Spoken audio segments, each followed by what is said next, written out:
making out tonight.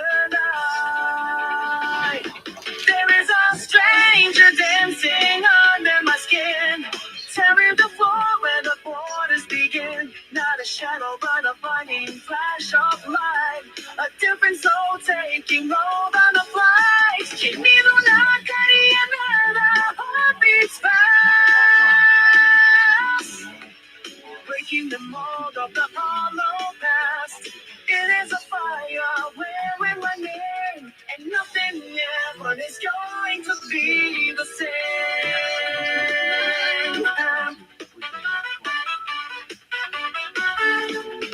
Taking motion stops dead in its tracks, velocity rising through the spinal taps. I am watching my hands move on their own, occupying the throne I have never known. The shining of a fading ghost, the passenger has become the host. Sudden clarity in the frantic heat, total control at a frantic beat. One, two, no, so got time coming through. There's a stranger dancing under my skin, setting the door where the walls begin. Got a shadow, but I'm fighting that love light. A distance all taking over the fight. Kimi no naka ni another heart beats fast, breaking the mold of the hollow past. It is a fire wearing my name, and nothing ever is going to be the same.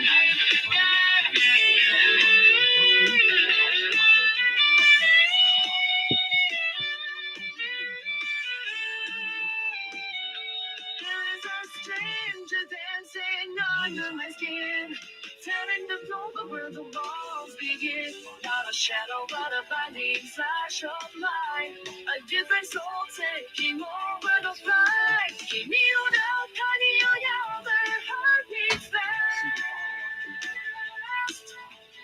breaking the mold of the hollow dust. It is a wildfire wearing my name, and nothing else on is going to be the same. Give me the power to see what you've done. Side of my back, the shadow groove may never be undone. If I end up with like every year I have $1,000, or every month I have $1,000 electric bill, I'm going to have to sell and move. If America is going to go that route where everybody has like a $1,200 electric bill every month, it's done. It's over. That's an untenable situation. I would have to find another way to live. Period. I'd have to move into an RV, sell all my stuff, like figure out. Then I would be run out of my West Side Tavern in Chelsea. I've been there. Yeah, West Side Tavern is pretty good. The shadow groove will never be undone. Latvia men versus women ratio of social media trend is fake. That's what I thought. It's only for boomers since men die earlier due to drinking and hard labor. I suspected that it was fake, and also I really am pretty convinced that I really am. Okay, see, I disagree with this rhetoric that the country hates me. So we're coming from a different position here. $5. Thank you for the support. Slow travel, stay in one country for the STD visa tour. Hello, this is Shanoa. And regarding your reading, you feel that you are a witch, so I'm assuming that this is what you're consulting the tarot cards for. Going by the primary card that appears, the Hierophant, signals that you require guidance. So I believe this is a confirmation that you do have abilities, but you do need to seek a teacher or some form of mentor to help you understand more. Four of Pentacles being in reverse shows that, holy shit, I have to close that door. It's too much.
I have to order it.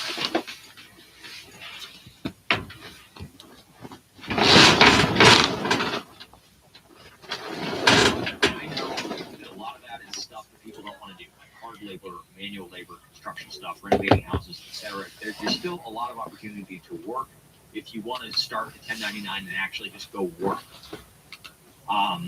How hard is it? Everybody, when people tell me to travel, they always say, Hello, this is Shanoa.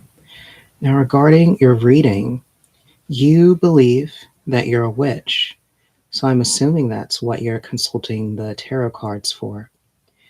Going by the cards you got, the primary card you ended up getting was the Hierophant, which signals that you really need some sort of guidance. So I feel that this is a confirmation that you do have abilities, but you do need someone to teach or mentor you to better understand whatever your situation is. Four of Pentacles being in reverse shows that while you do have these latent abilities, you are slightly held back right now because you aren't really in an environment where you can talk to other people who understand these things or at least believe in similar things to you. Eight of Swords being reversed also shows that there's a bit of trepidation or fear regarding this. So a part of you is also holding back whatever abilities you have. This is pretty normal. It usually subsides with an increase in confidence or education about the situation.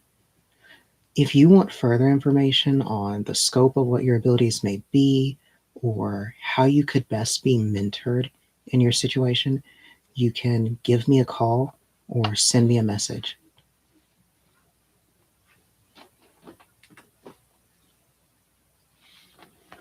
about the only thing about Oh my gosh, it's too loud. the barking dog. Now, the last couple days, the barking dog has really only happened once when I recorded it. And it really hasn't happened since then. So it is not necessarily it varies. And I stream quite a bit too, so I have zero desire to go to South America, guys. I have zero desire to go to South America. Let me ask you this.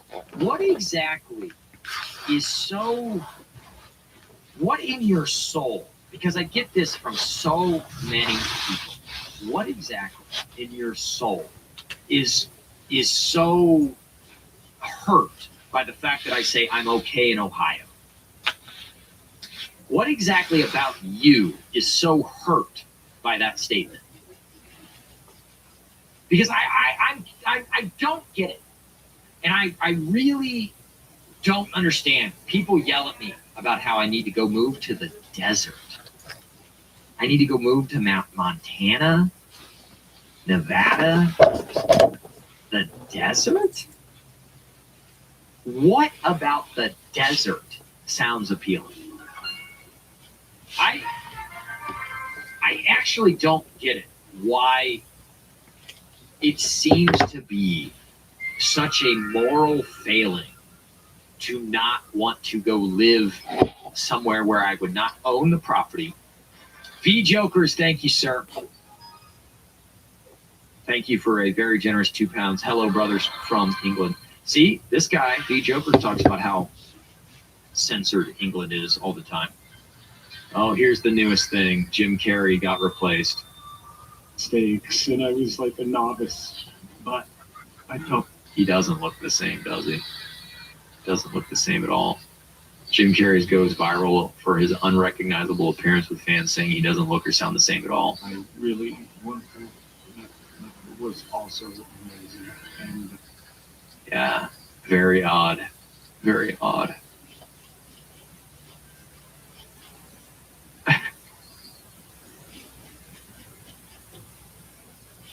Anyway, yeah, I just don't understand the yapping about it. Screw International. If you like forest and bike paths, you would probably enjoy visiting Colorado Rockies. Yes, I probably would. And I yes, thank you for the $5. I would enjoy visit the Colorado Rockies.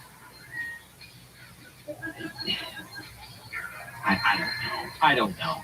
I don't understand why everybody yells at me about staying here at all. I really don't. And I don't understand the comments about desolate suburban sprawl. I really don't.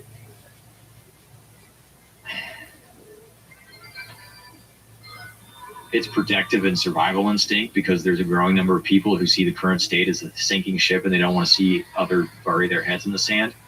Where am I supposed to go? Exactly. Honestly, where is better? And define better, because if better is access to whores, that's not better. If better is having to rent from some slumlord in South America and hope I don't get capped when I leave my house, that's not better. I have no idea what to do about the electric bills.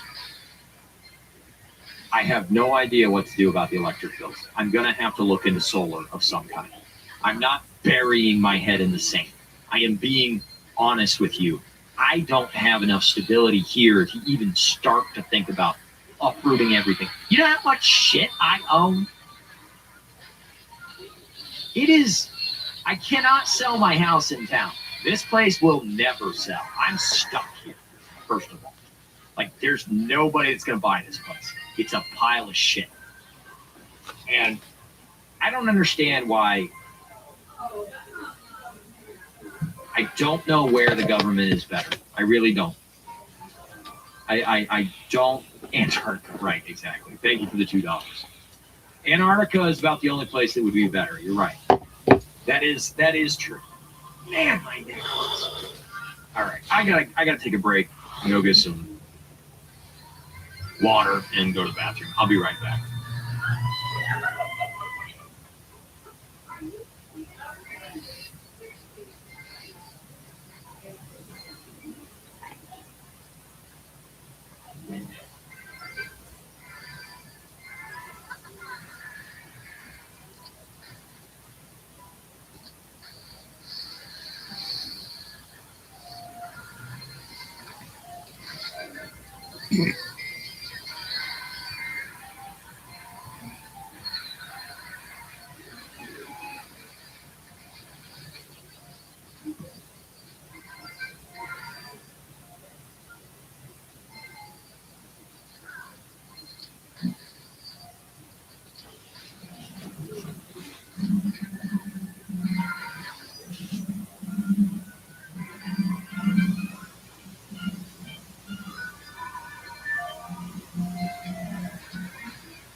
The best dramas pull you in so deep. With Disney Plus Hulu, they change you, scare you.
So apparently that.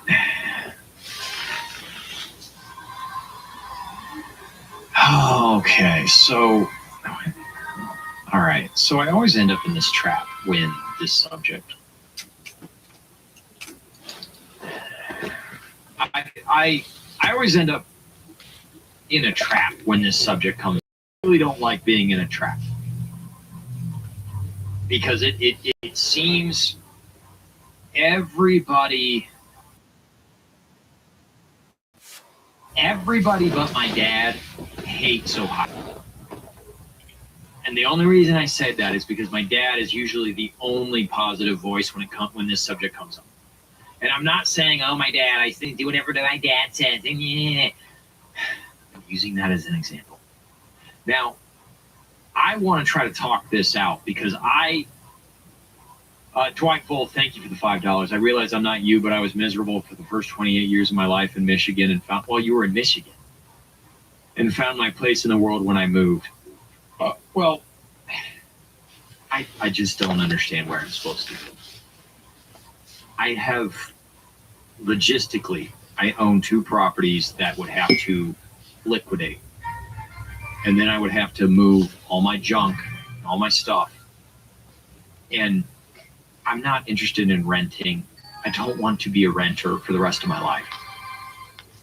I don't.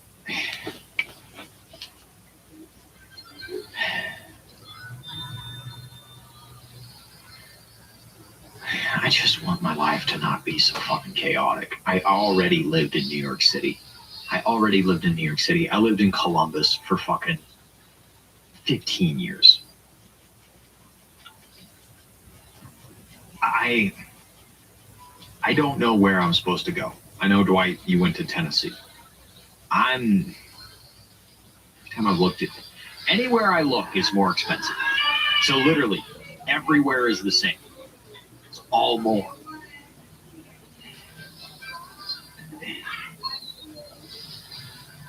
I'm trying to wrap my head around why it seems, because if I could find a logical reason other than just, ew, Republicans, or ew, the fields. I like cornfields. I like wide open spaces. You can't make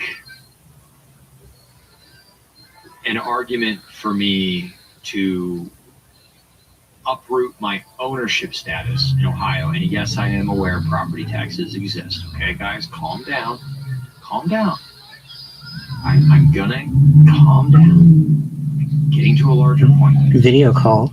Yeah, sure. Let's do it.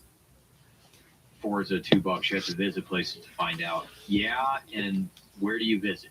You visit a hotel. All downtowns are the same. I don't drink. I have zero idea how to meet people outside of drinking. Okay? I'm not really genuinely. And again, I would like to understand why apparently I'm such a bad person because I don't have any desire to do these things. Like, it's not there. Like, I'm just being honest with you. The desire is not there. I have no desire. You know, I watched that video on the whorehouse. Man, my audio just has sounded weird in my head right now. I watched that video on the whorehouse out in Vegas. And it cured me of ever wanting to go out there. It cured me of ever wanting to go do that. Like, it's just not, it's zero desire now. And I can't explain that. And I don't really, not being able to drink makes it really hard to meet anybody. Right, exactly. Paper thin logic, $5. It's okay. I understand. Do what's right for you. Much respect to you, Raymond. Well, thank you. I appreciate that $5. Thank you. I moved a bunch of times and really don't think it matters much. The same thing is always missing, and it has nothing to do with location. Right, exactly. And quite frankly, with how I've been lambasted since I started doing YouTube, it is I don't believe that women would Do I have video like call? me Yeah. more if I moved. I don't believe it. Like, there's none of you. You would have to absolutely prove to me that as soon as I got off the plane, somebody would be throwing themselves at me. Like, I don't believe you. Me, I don't believe you. Everybody lectures me all the time about that. And I've given up on women. Given up on the subject.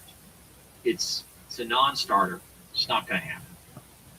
I'm going to have to figure out a way to live my days just alone for the rest of my life. And yeah, traveling is a lot of money too. And I don't know. I don't know what to.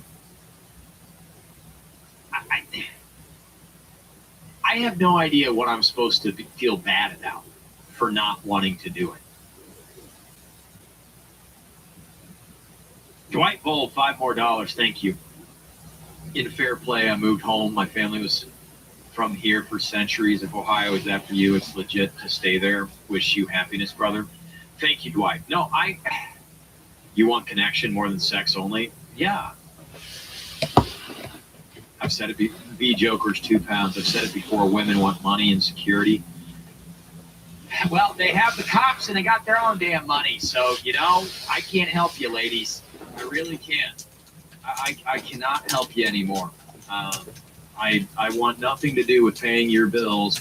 All you've done for 40 years is yell at me and say, I don't need you, fish bicycle, blah, blah, blah, blah, blah, blah, blah. We get it, ladies. Man, this audio, like something is wrong with these headphones. Like something happened with this.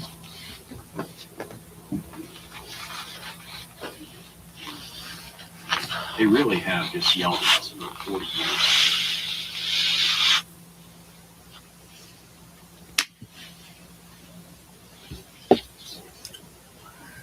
All right, I guess it's not really that fun. I just.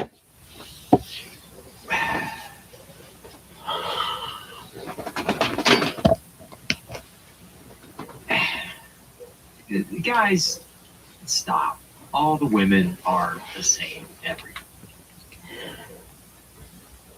Hello, this is Shanoa. Now, regarding your question, you want to know when your new career will take off.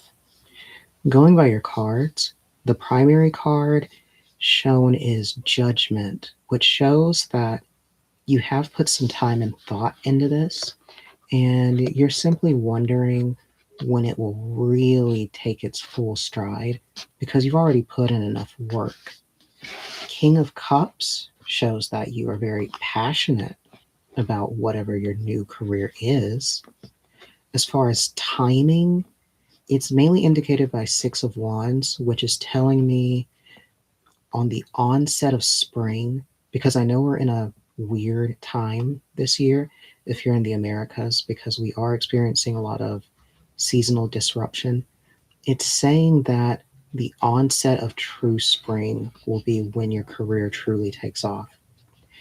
If you want further information about what to expect within your new career, as well as any problems that may arise, you can give me a call or send me a message.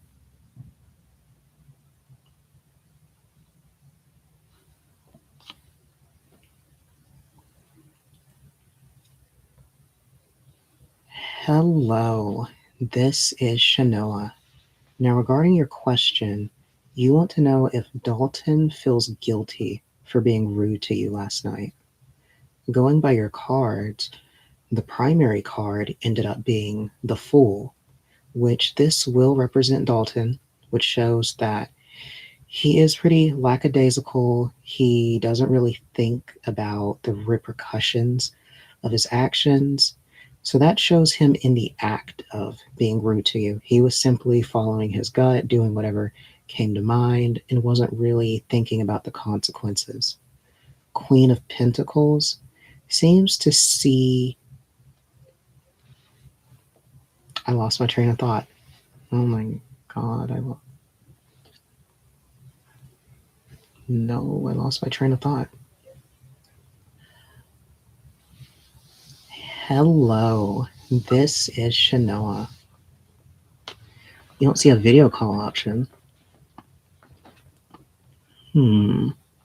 Interesting. It should appear.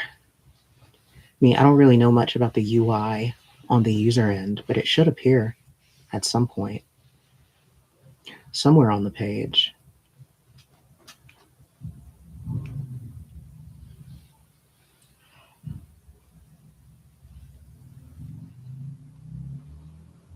Hello, this is Shanoa. Now, regarding your question, you want to know if Dalton feels guilty for being rude to you last night. Going by your cards, the Fool would be the primary card for this question as it represents Dalton, which shows that he's very lackadaisical and doesn't really think about the repercussions of his actions. So this is depicting him being rude to you. As far as how he sees you, it's represented in the Queen of Pentacles.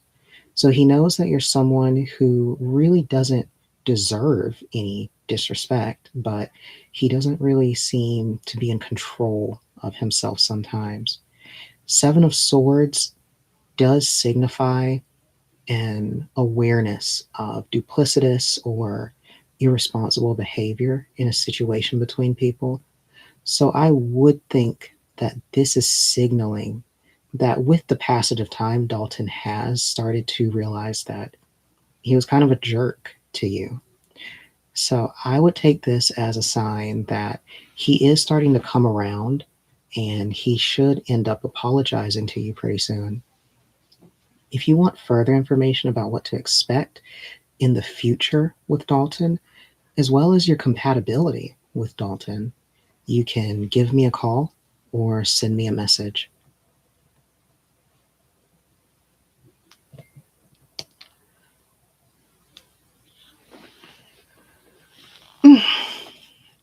Oh my God, my stomach.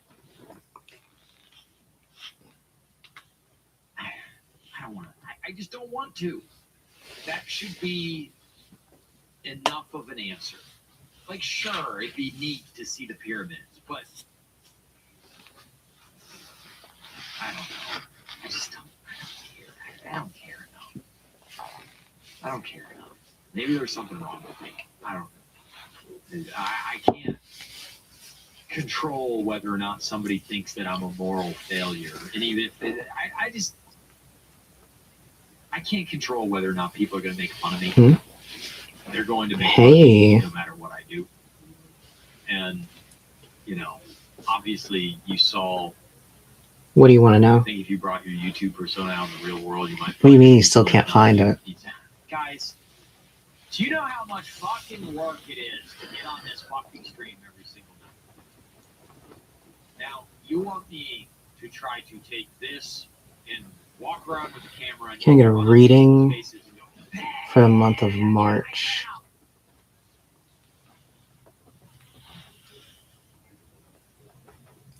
So what do you want to know in particular about March? This is working. Whether you were inquiring whether you thought about it, whether when we got deeper, there's some things I thought you were unknowledgeable about. No, I'm very aware that Passport Bros only works for hot guys. And I understand that the cost parity, I'm already cheap as hell. And I'm trying to video call, not private. I think you have to do a private to video call. What are you talking about? If I get hired by a company to work, I think I can help you with that. Just send in a request through the link on my stream. Yeah. No, you don't. What do you mean, no, you don't? What are you talking about? Too exhausted to try. That's a good. I'm tired. Again, I can't. I'm just tired. Like, I've had kind of brushes with women, and none of them live here. All of them, with the exception of one, was acting like I was gonna need to travel to them. Whitewater rafting, I'm good. I don't want to skydive. I don't want to whitewater raft. I have You can do a video call that's not a private session. the world called, and I haven't been to the world's Hmm. the tallest building in New York. Devorah, thank you for 14. How you don't know? What do you mean, how I don't know? Not an easy thing. I'm just here to do tarot readings. I don't know about all the thingamajigs y'all got going on. You can either put some credits down or do a private. That's all I know about. Whatever you got going on, you probably got something weird going on, which is why you don't want to do a private. And it kind of cured me of that being a value system. Thank you, Julie, for $2. I do appreciate that. And again, I'm not trying to be super negative or like, I'm in here. For what? Well, there.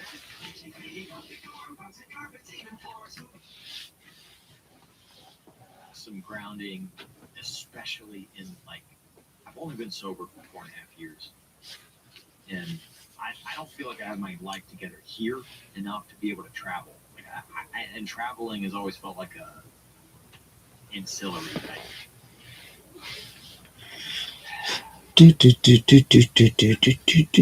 I would like to thank everybody for being here tonight. I am tired.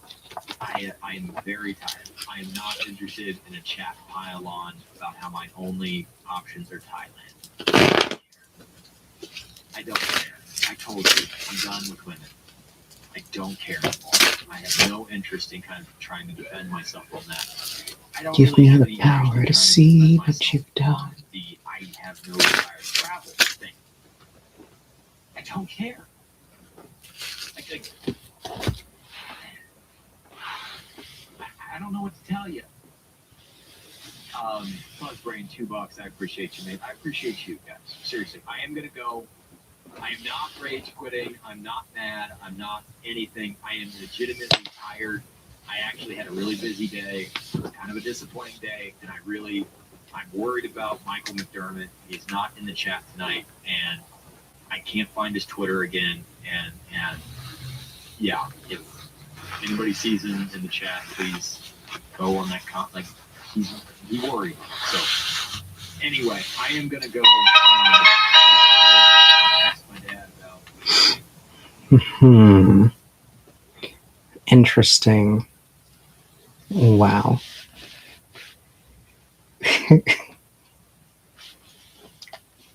Why did I know it would be something weird?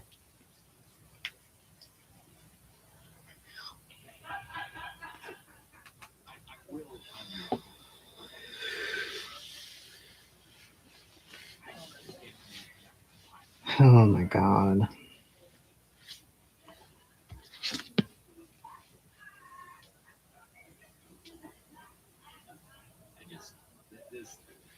Why would you do this?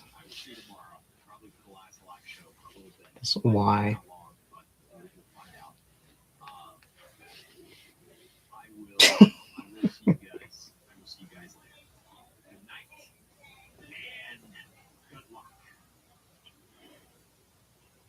You know there's sites you can go to for that, right?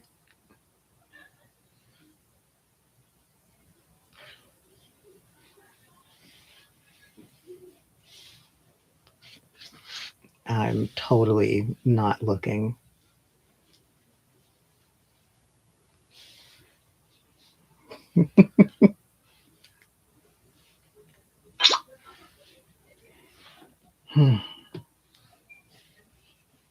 Data scientists are here to make. Prepare for your next step and beyond with Northwestern's MS in Data Science. Build advanced skills in a flexible online program designed to fit your schedule.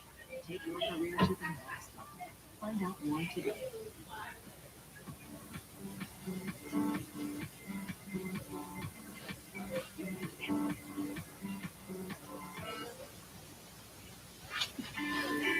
I guess that was fun, huh? In the race to dominate generative AI, big tech firms haven't just been building, they've been buying. But there's something strange about most of the deals that they've struck. Companies like Meta, Microsoft, Amazon, Google, and Nvidia are embedding themselves deep within the AI ecosystem through strategic investment, exclusive partnerships, and talent acquisitions, with deals that stop just short of formal takeoff. But the economic impact of these deals, it turns out, is indistinguishable from full control. This new approach, which some analysts are describing as non-acquisition acquisition, is designed to work around antitrust law. The idea is to avoid drawing Wow. regulatory scrutiny with deals that allow That was traumatizing. privileged access to foundational AI models, critical data pipelines, and elite research talent. Despite all the talk of slashing regulation and despite the support that Trump has brought from Silicon Valley, so far the new administration is showing a surprising degree of continuity with the Biden-era approach to antitrust enforcement, particularly when it comes to big tech and AI-related deals. According to the law firm of Goodwin Procter, U.S. enforcers are still willing to challenge deals they view as anti-competitive under traditional horizontal theories of harm, particularly mergers between direct competitors with leading market positions. So far, there's been no sign of reduced FTC enforcement. The tactics used by today's tech giants to quietly consolidate power in the AI sector are not without precedent. More than a century ago, John D. Rockefeller pioneered similar strategies during the rise of Standard Oil, where he often acquired companies without formal legal documentation, using silent partnerships, verbal agreements, and trusted intermediaries to quietly absorb competitors. According to his biographer, Standard Oil executives worried that this secrecy could cause problems for the firm, as if a seller died unexpectedly, his heirs might mistakenly claim ownership of a refinery that Standard Oil had bought and paid for. To further obscure and trouble the businesses he had purchased, Rockefeller created the Standard Oil Trust in 1882, a legal innovation that allowed him to centralize authority over dozens of companies without technically owning them outright. These tactics eventually led to the 1911 Supreme Court decision that broke up Standard Oil under the Sherman Antitrust Act. Today, big tech's use of non-acquisition acquisitions, exclusive infrastructure deals, and strategic talent consolidation echoes Rockefeller's playbook. Meta's recently announced $14.8 billion investment in Scale AI, which involves hiring the data labeling startup CEO, will test how the Trump administration views acqui-hire deals, where a company buys a startup as a means of hiring its most important staff, which many have criticized as an attempt to evade regulatory scrutiny. Meta executed a $14.3 billion investment in Scale AI, a leading data labeling firm earlier this month. On paper, Meta bought 49% non-voting stake in Scale, but in practice, they gained exclusive access to Scale's human-in-the-loop data pipeline, the migration of Scale's founder, Alexander Wang, and key staff to Meta's new superintelligent human, and contractual agreements that effectively embedded Scale's capabilities within Meta's AI infrastructure. The structure of this deal meant that Meta could avoid the formalities of a merger while achieving many of its strategic benefits. In an excellent Substack article, which I'll link to in the description, Drake and DeSilva described the deal as being like the way medieval masons would move entire cathedrals from one side to another, brick by brick, by numbering each brick, transporting it to a new side, and then rebuilding the entire cathedral exactly as before. The reconstructed cathedral, he says, is in a new location, but in a spiritual and metaphysical sense, he argues, it's the people. Scale AI, which was once an independent part of the entire AI ecosystem, once this deal is done, now functions as a de facto internal division of Meta. De Silva argues that there Hello, this is Shanoa. Now, regarding your question, you want to know if your friend is feeling something more for you since he said he's missing you, and you want to know if he's thinking of you. Going by your cards, Two of Pentacles being reversed shows that he is trying to juggle a few things in the background. It seems like he's trying to manage talking to different people, and he seems to be stretched thin between them all. Queen of Pentacles shows that he sees you as someone who's stable and someone he can always come back to. So there is a lot of comfort that he feels towards you, which does seem to be skewing where he is right now.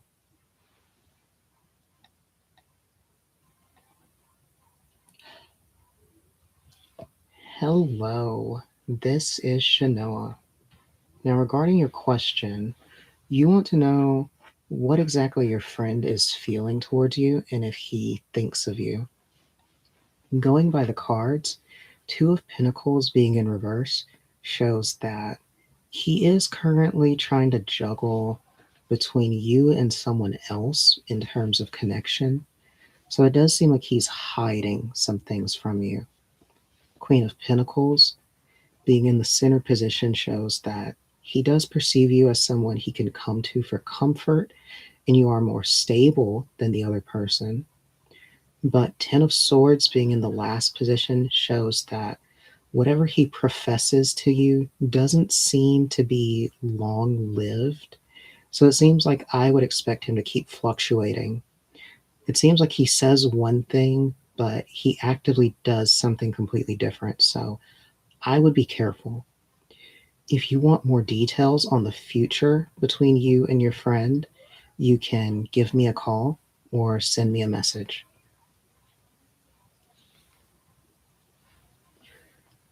They had some really weird cards.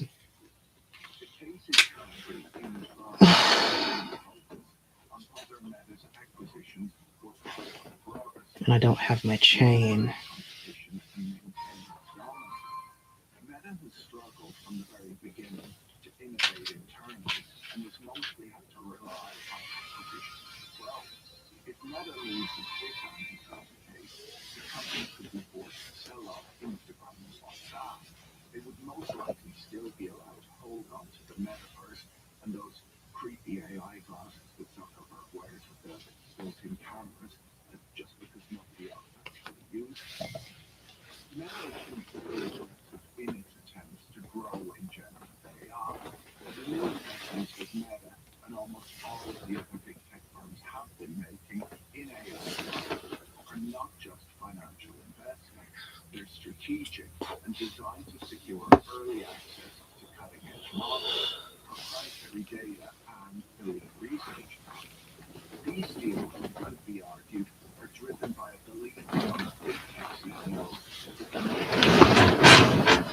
will be shaped not just by algorithms, but by control of their infrastructure and input, the power of data labeling pipelines, cloud compute access, and model training workflows have become the new battleground. Microsoft's relationship with OpenAI is a masterclass in contractual leverage, but the deal still has its flaws. Since 2019, Microsoft has invested over $13 billion into OpenAI's for-profit subsidiary, securing exclusive commercial rights to its models and integrating them deeply into its Azure cloud platform and enterprise software products. Yet despite the scale of this investment, Microsoft holds no formal equity stake in OpenAI's non-profit parent and no voting control of its board. This structure was carefully designed to avoid the appearance of a merger. Microsoft didn't report the transaction to the FTC at the time because the investment didn't amount to control of the company under US law. OpenAI remains an independent entity, at least on paper, but in practice, Microsoft has a level of influence that rivals or exceeds that of a majority shareholder. The FTC is now investigating whether this partnership constitutes a de facto acquisition. A year and a half ago, when OpenAI's board of directors ousted Sam Altman over concerns about AI safety, Microsoft received just minutes' notice of what was going on, and its executives were not consulted in the decision. At the time, Microsoft offered Altman and the core research team roles within Microsoft, which would have likely drawn regulatory scrutiny. The bizarre structure of OpenAI, which includes a non-profit entity and a capital profit subsidiary, has caused all sorts of conflicts. Now that the company is trying to convert into a for-profit company, the FT reports that Microsoft has considered halting discussions if the two sides can't agree on critical issues like the size of Microsoft's future stake in OpenAI. If Microsoft was to walk away from these discussions, it could still rely on the existing commercial contracts to retain access to OpenAI's technology until 2030. The Wall Street Journal recently reported that OpenAI executives have discussed leveling antitrust accusations against Microsoft as a last-ditch option for loosening the fund's control under their deal. So while Microsoft's deal may have been structured to avoid FTC scrutiny, the fact that they don't have full control is still causing them plenty of problems. Amazon and Google have each invested billions of dollars in Anthropic, the AI startup behind the Claude family of models. In return, Claude is hosted on AWS and Google Cloud, raising concerns about cloud dependency and preferential access. NVIDIA, meanwhile, has taken equity stakes in dozens of AI startups, bundling those investments with early access to hardware, developer support, and co-marketing opportunities. In one of the stranger deals, NVIDIA invested in CoreWeave, a business that buys and rents out access to NVIDIA graphics processing units for training artificial intelligence models. NVIDIA's investment strategy creates a self-reinforcing loop. It funds the companies most likely to buy its products, and in doing so ensures continued demand for its hardware. This dual role raises questions about conflicts of interest and fair market practices. Preferential treatment can distort competition, not because NVIDIA is denying access outright to certain competitors, but because it's subtly shaping the playing field through capital and supply chain influence. The term acqui-hire is used in finance to describe the acquisition of a company primarily to hire its employees rather than for the operating business. It's a strategy used by larger companies to quickly acquire specific talent, particularly in industries where skilled teams can be hard to find. Hello, this is Shanoa. Now, regarding your question, you want to know if he really wants to be with you and if you're going to start spending time together as a family, especially with your son. Going by the cards, I will say that this reading ended up being very discordant, which is a little troubling, but I do think that there is room for improvement.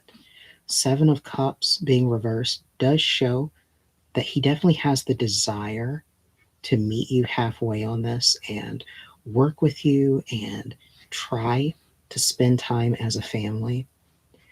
This is mainly represented through Seven of Cups and a little bit of King of Cups, but with them being reversed shows that there are blockages regarding that.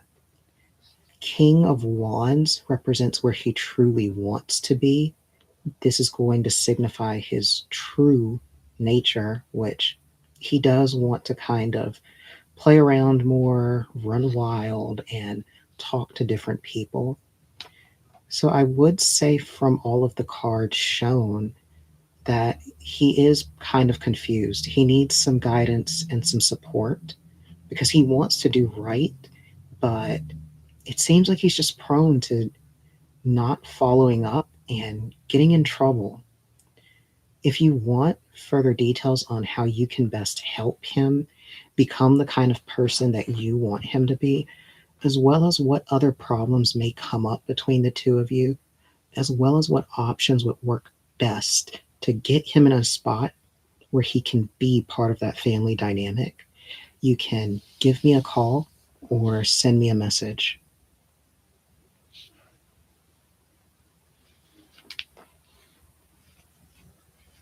Stiffer has accelerated FDA approval. Studies are ongoing to confirm benefits. It works directly in the liver. It helps reduce scarring and reduce mass. There is a wildfire wearing my name. Or if you're pregnant, breastfeeding, or plan to be. Serious side. Drayton De Silva's Substack article shows how Meta broke its non-acquisition of Scale AI into four main parts, each of which could raise red flags under US antitrust law. Meta bought 49% of Scale shares, but with no voting rights. They got exclusive access to Scale's data labeling pipeline, a key resource for training AI models. They hired Scale's CEO and key staff, meaning that competitors could no longer access them, and they kept Scale's CEO on Scale's board while he leads Meta's AI lab.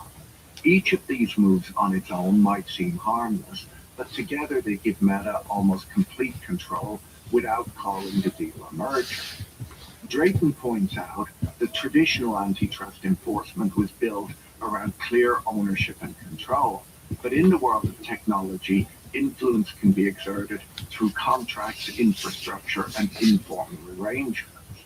The FTC and the Department of Justice have recently started to adopt a substance over form approach, focusing on the economic reality of deals rather than their legal structure. The FTC has published 11 merger guidelines, and Drayton focuses on guidelines 3, 4, 5, 6, and 11 in its piece, which are most relevant to this structured deal. Guideline 11 is about how minority stakes can still give control, and under this deal, Meta owns 49% of Scale and might be able to influence decisions with that level.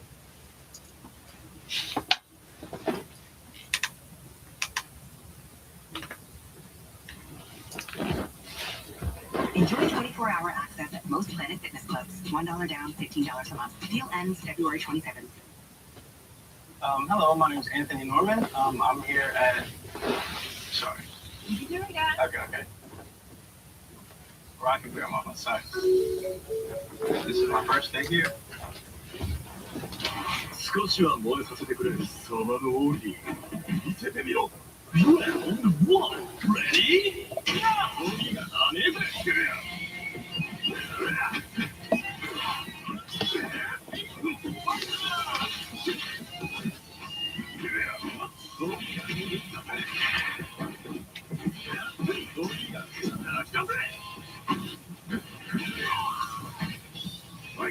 はい。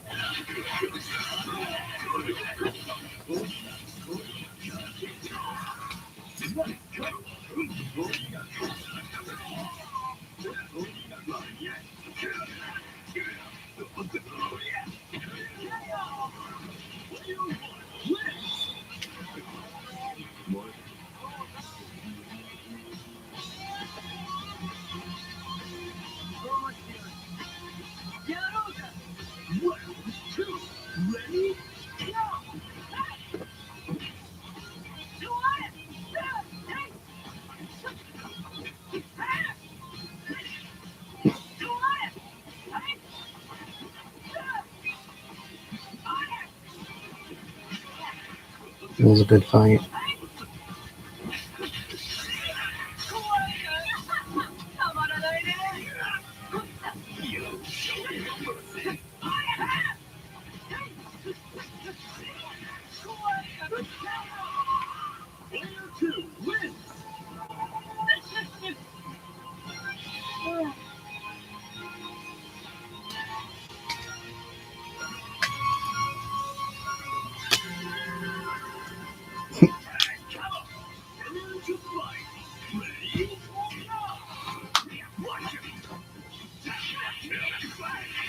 Disgusting.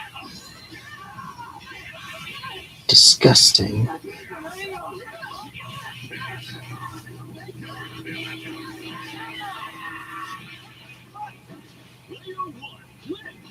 Okay, basically 2 combos.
You.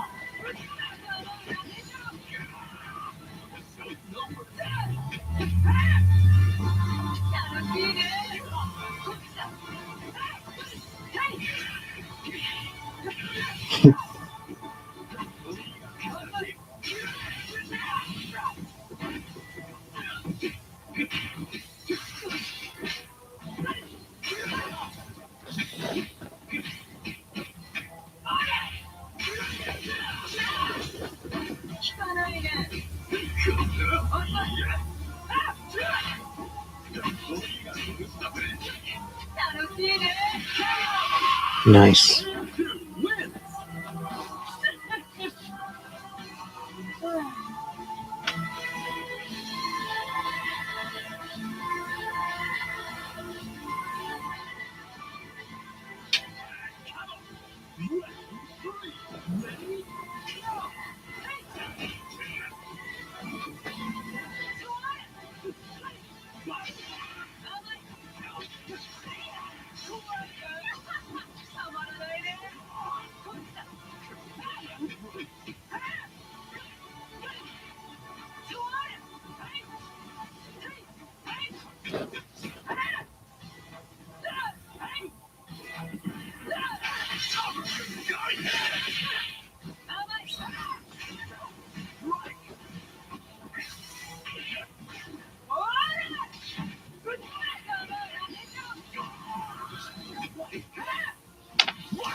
少しは燃えさせてくれ。そばの王妃。見せてみろ。Round one. Ready? Go! Take this! That was good.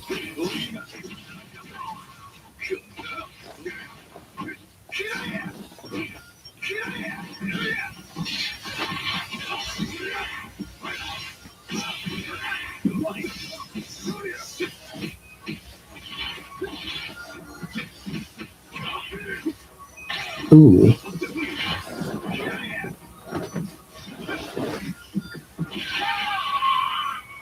two win!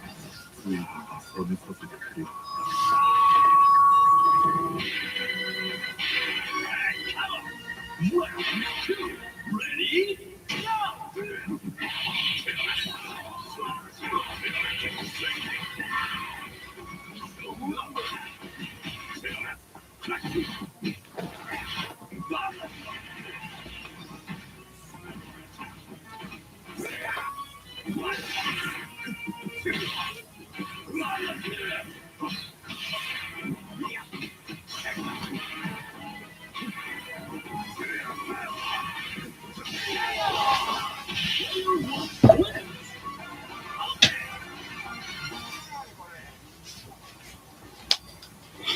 Okay. Stand your ground. Ready? Go!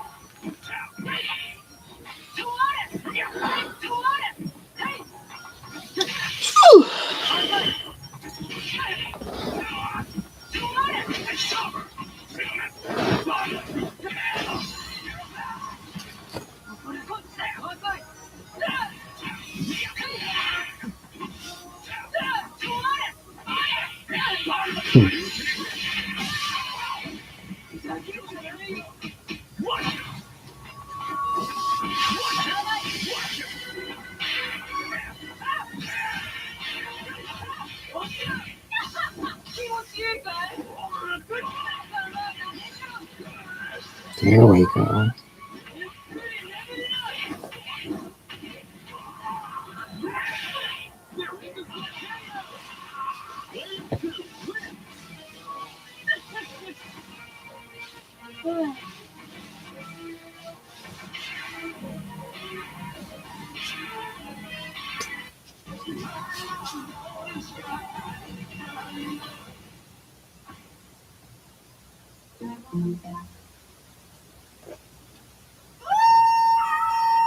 Great pair of plums. Shame about your swollen gums. You need parodontax. Benefit proven help prevent all signs of early gum disease. The gum expert. At Go Auto, we understand your need for affordable coverage. That's why we have no commissioned agents or hidden fees eating into your savings. Go online or call to start saving on car insurance with Go Auto.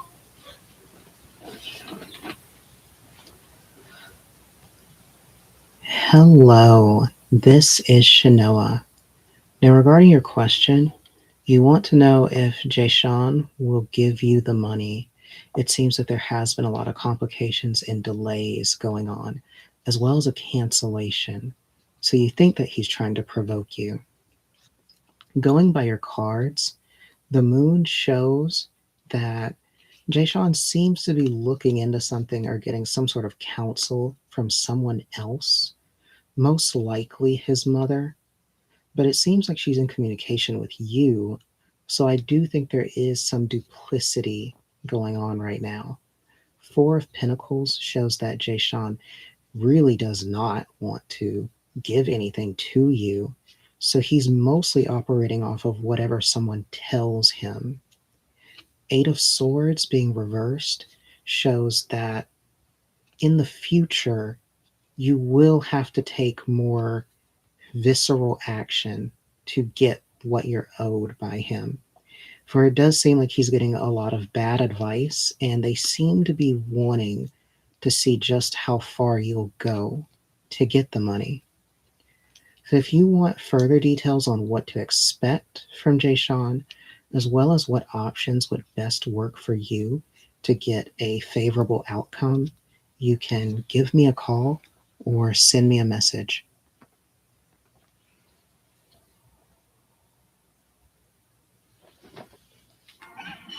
gonna have to redo it.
Hello, this is Shanoa.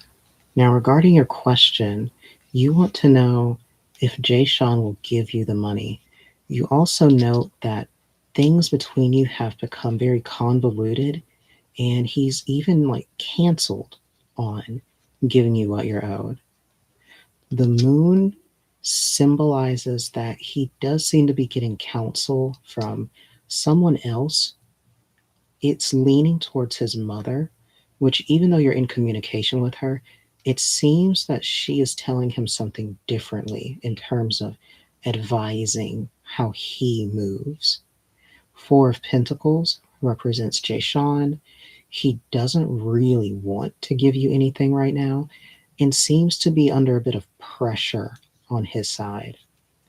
Eight of Swords being reversed and the final card shows that down the road, you're going to have to really wrangle Jay Sean and force his hand, because it seems that whatever counsel he is getting on his side wants him to try and sit back and see just how far you'll go to try and get what you're owed. If you'd like further details on what the future holds between you and Jay Sean, as well as what options would work best for you to get a favorable outcome, you can give me a call or send me a message.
Golden.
good hop.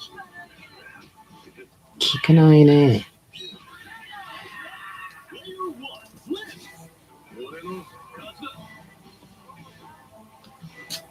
俺の勝ちだ。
What does the role of suffering play in morality? I don't know. Like I said, What does the role of suffering play in morality? I don't know. Like I said, I'm very philosophically humble. I try to be careful because there's so many weird objections or challenges. Like, if your goal is to reduce suffering, that's why I have to be careful with these AI guys, right? If your goal is to reduce suffering and you push them out on the air to reduce suffering as much as possible on the planet, they would just nuke the whole world and you'd have zero suffering whatsoever. If I want to live a life right now that is the peak of physical preference pleasure, you would just be hooked up to like a heroin needle until you died. That would be an example of a moral wall that's telling you, no, you know that life is about more than that. You know that. Don't do that. That's not right. Well, now I'm curious because I hate Jordan Peterson, and it seems like you had some admiration or respect for his belief system. So I feel like he reasons his stuff in a horrible way. I think I have to say yes to that based on everything I've said. But then I guess that would make me a physical anti-realist.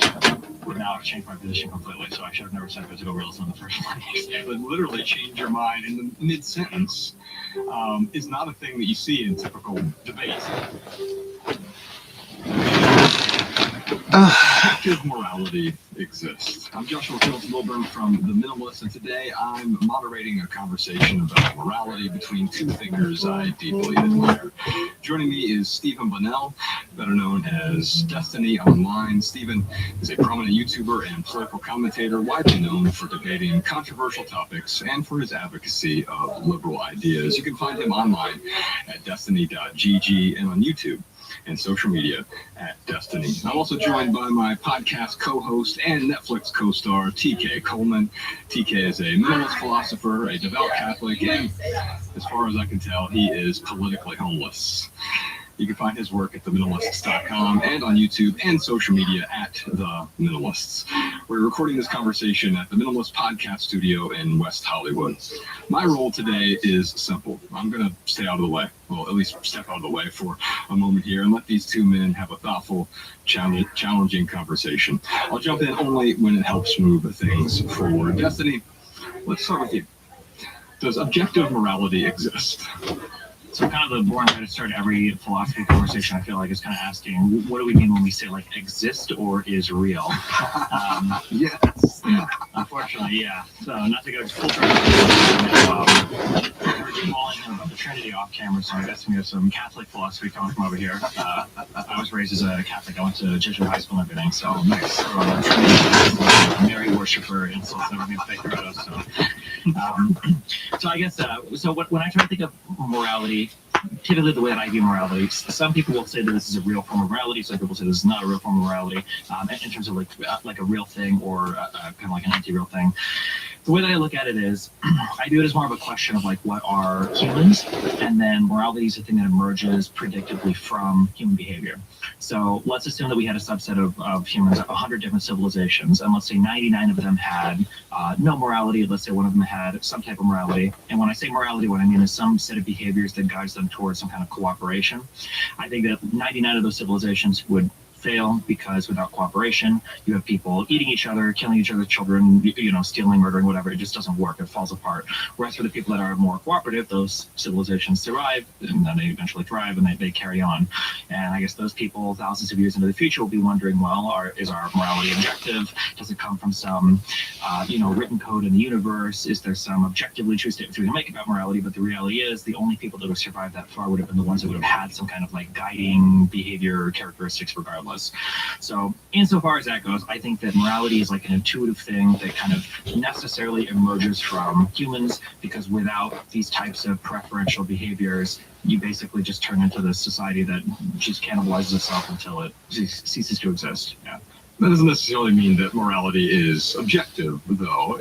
It means that groups that have a set of moral codes are able to, I guess, cooperate in ways that a group that doesn't have a moral code might be able to cooperate. Basically. So I would say that, like, because humans have a very shared biology, 98% of humans are going to agree on like 98% of moral things, and then we're going to be arguing a lot about kind of the edge cases. So things like abortion or gay marriage or whatever are going to be kind of like edge cases, but all of us are going to roughly agree that you shouldn't steal things, you shouldn't kill people, stuff like that. TK, the reason I wanted to have this conversation is last time we had Destiny on the Minimalist Podcast, you two debated a bunch of really compelling topics, and there was a moment where we just touched on morality, and I asked you whether or not an objective morality exists, and the thing you said to me that has stuck with me for the last several years is you said, well, we over-moralize a lot of things. And I think we could talk about that, how our culture's become self-righteous, we tend to moralize everything.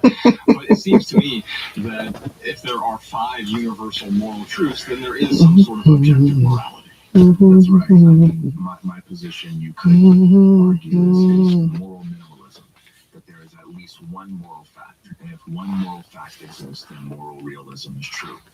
Now, I'm not actually a moral minimalist. I believe there's more than one moral fact. But for the purpose of this discussion, if we're asking, is moral realism true? That's all that would be needed to demonstrate the truth of it. Just to kind of clarify my position, I would say that moral realism for me is a subset of realism in general.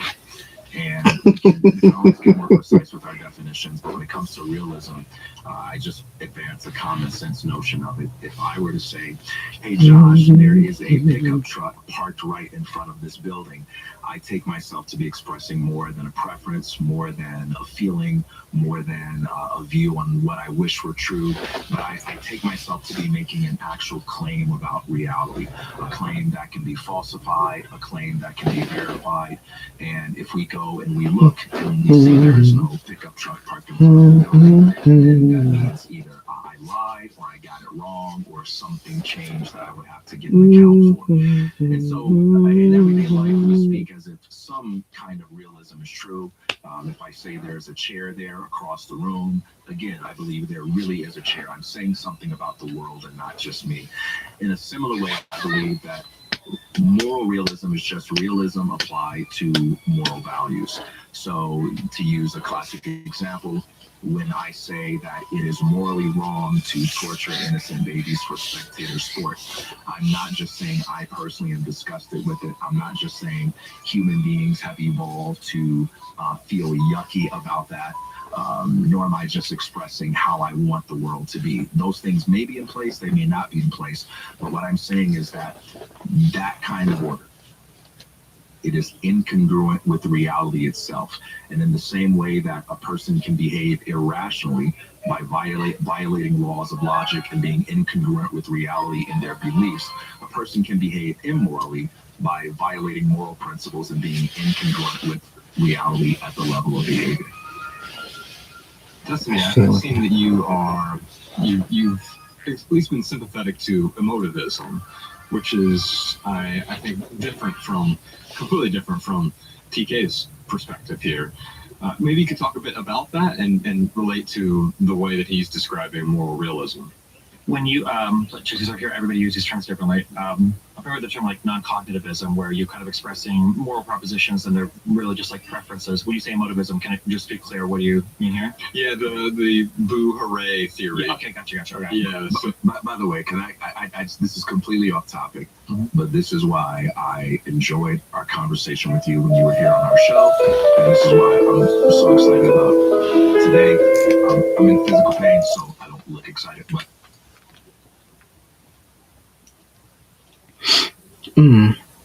Hello.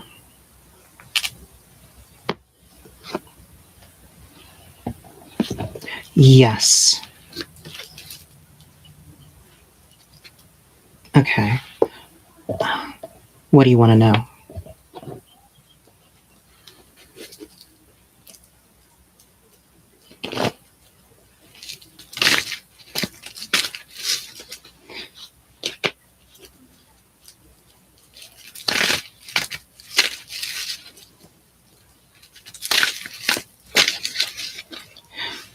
Tell me about him. How did you both meet?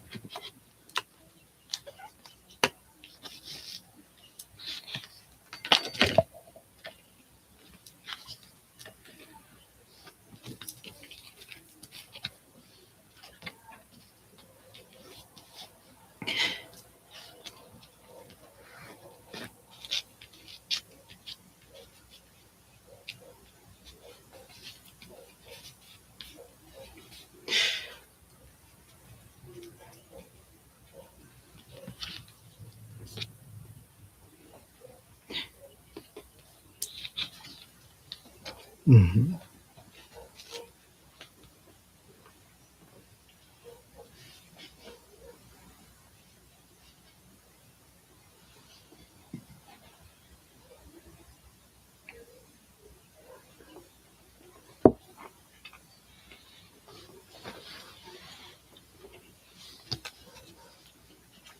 Well, he is a good man, and he sees something with you.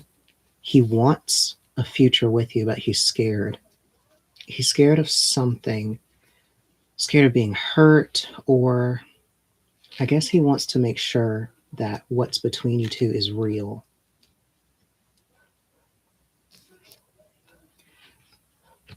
Do you have plans to see each other?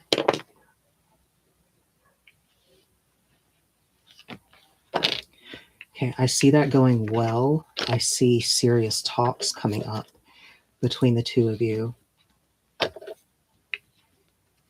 He will say that he needs more time. He will withdraw for a little bit, and someone will seem to talk to him that will sway his opinion a little bit, but I don't want you to freak out or think that it's over, because both of you will get through this and go to the next stage.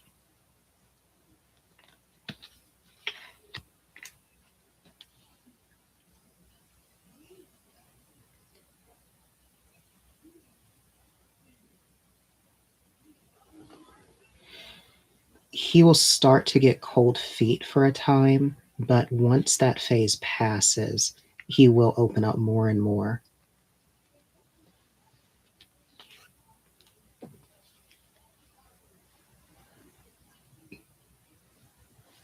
Yes.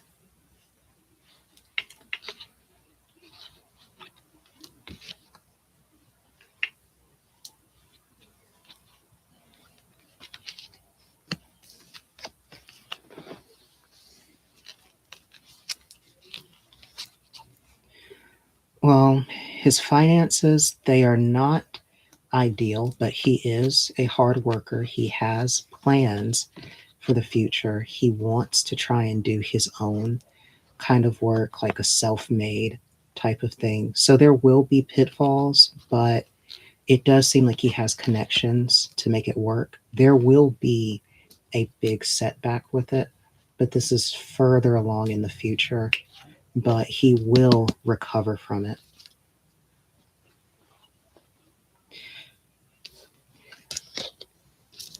Yes, something with the business, it's going to cause a large financial loss. Oh, you asked if he was a one woman. He definitely has a wandering eye at sometimes, but he is a serious man when it comes to relationships. He's not trying to get tangled up with multiple people.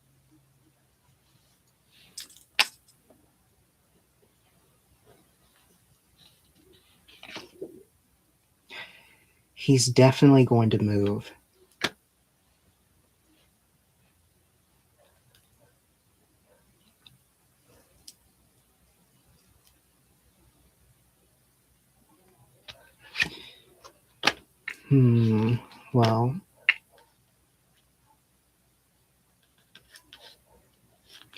Well, he does like that you have a strong personality, that you are someone who brings comfort, that he feels like he could talk to you if something is going wrong in his life or if something's going wrong with work.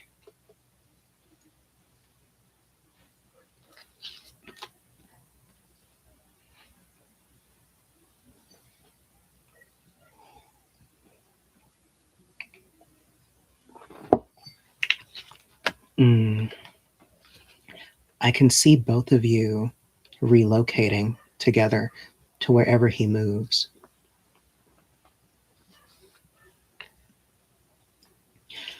Yes, it does seem to be far away for both of you.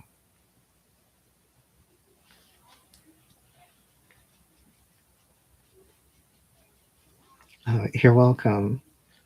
Bye.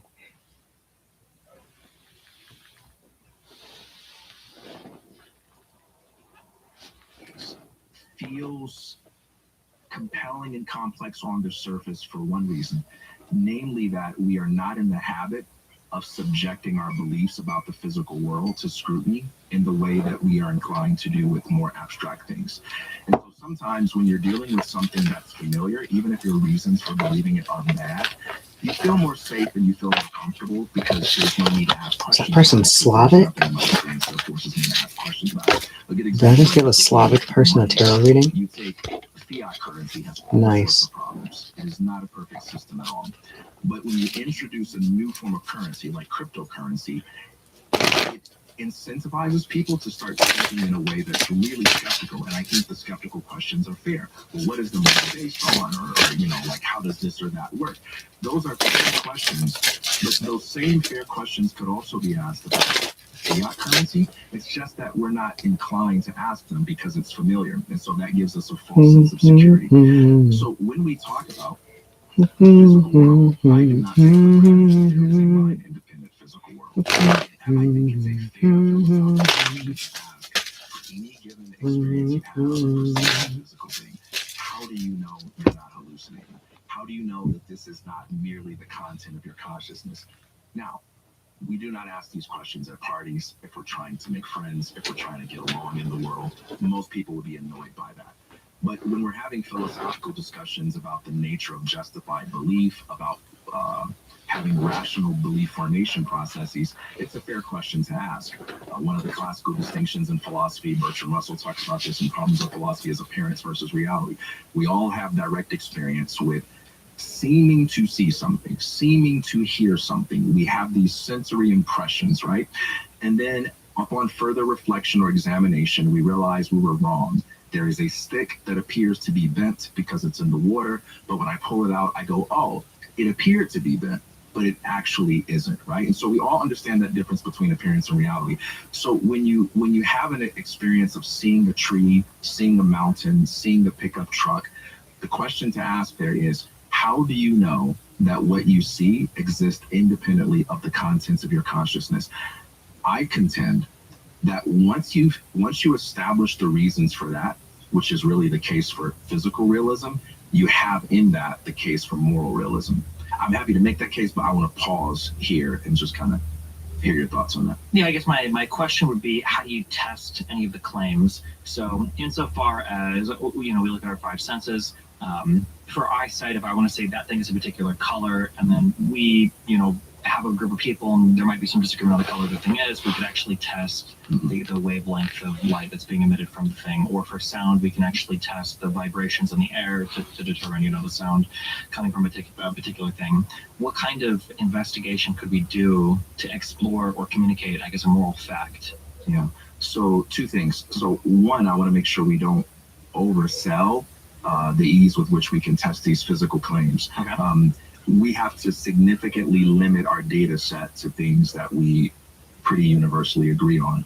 But when you look at many of the explanations we take for granted now about why we experience the physical world and the way we do, humanity has been flat out wrong about the theories of the experience for the overwhelming majority of history. So for instance, you take once upon a time, disease was explained in terms of rotten matter and the way that pollutes the air and we get sick, or because of defects in people's moral character, or the idea of heat transfer being, explained in terms of pressure inherent in substances. And I believe it was, caloric pressure, something along those lines. And so if we were to go back and look at some of Aristotle's physics, he's probably brighter than all of us combined, and we compare that to our understanding of physics today. If we just take Newtonian physics and compare that to Aristotle's physics, then we have some major differences. So even today, when you push really hard to get into the substance of reality, there's a ton of difficulty